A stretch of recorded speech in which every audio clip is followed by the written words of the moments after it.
So I gotta ask the question, for people that have been following Tokyo Ghoul from the beginning, because I know there's people that actually just jumped on board with Rie, or they read the end of Ghoul and then jumped to Rie, or they saw the anime and then jumped to Rie, whatever the case may be, cool, you know, whatever. I personally highly recommend read the entirety of the manga, but that's neither here nor there. The question I want to ask you guys is, who the fuck are you rooting for? Are you rooting for the new Qs with Urie, Mutsuki, and all these people? Or are you rooting for the old dogs, in particular, Amon, Floppy, whatever you want to call him? Me, I'm sorry, like, I'm too into the old cast to root for the new people. I'm going with Amon no matter what, and I truly believe that even though we haven't seen our boy Kaneki in a while, he's gonna show up to this fight. As he's trying to evacuate or whatever the scene, he's gonna show up, and that's gonna be the revelation to Urie and them. Oh shit, Sasaki Sensei, he ain't fucking with us no more. He's on the evil side, and that's where Urie's gonna lose probably all compassion for, of course, not only Sasaki, Kaneki, he's also gonna lose compassion for Model that's laying on the floor. Even though he was skeptical in this chapter, once he finds out Kaneki is basically back and, like, you know, he's not on their side anymore,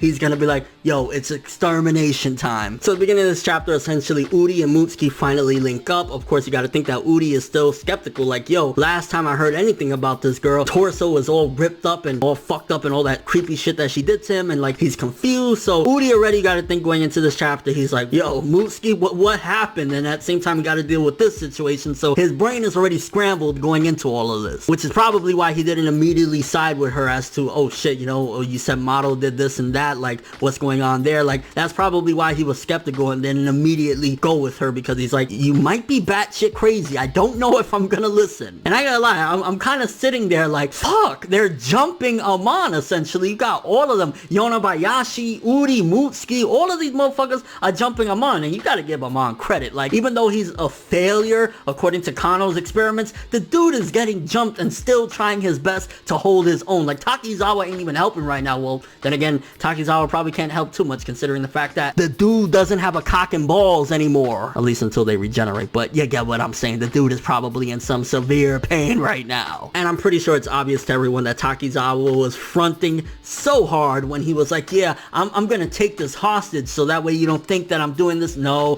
Takizawa, even though you're batshit crazy, you're fucked in the head beyond belief, I know that the real Takizawa's in there. And then when he threw him the cross and everything, you can tell that Takizawa, he's crazy, but there's still a slither of who he used to be in there, and that's why he's doing that for Model. But of course, it's a big front, and I think it's obvious to everyone. I hope Roma is not completely dead. Like, based on, you know, the Nishio and Corona taking out Roma, like, I really hope Roma ain't dead, because the clowns, like, again, I have high expectations for Periot the clowns, because they seem to be just this incredible force. So I'm guessing Roma's gonna be out cold for a bit, but she'll regenerate and be just fine. I don't think that she's completely dead, hopefully, because again, the clowns, to me, like, there's no way they could be taken out that easily by just a sneak attack from Corona. And I ain't gonna lie, I was dying laughing when he called her Miss Flat as a Wall. I love how Nishio's personality stays intact no matter what situation. And then towards the end of the chapter, you got a little bit more action with Tsukiyama. I mean, it wasn't the most biggest thing because there wasn't no deaths or any advancement, but you see Tsukiyama fighting, and I think the biggest question right now, and the biggest shocker right now, shall I say, is the return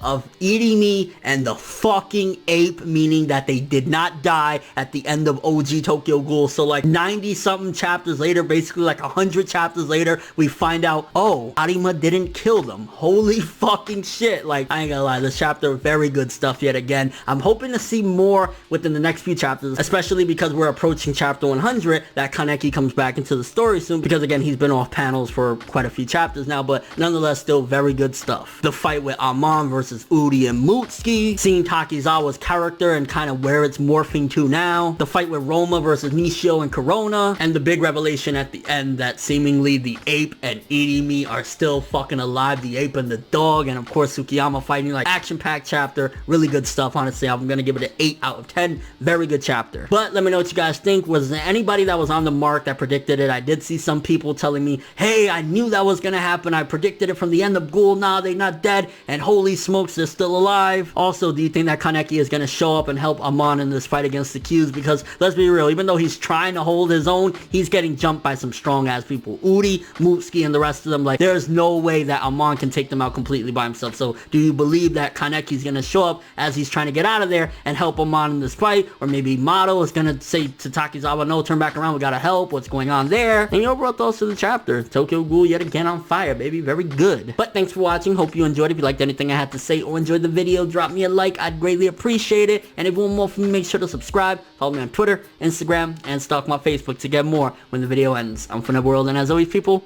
have an awesome day.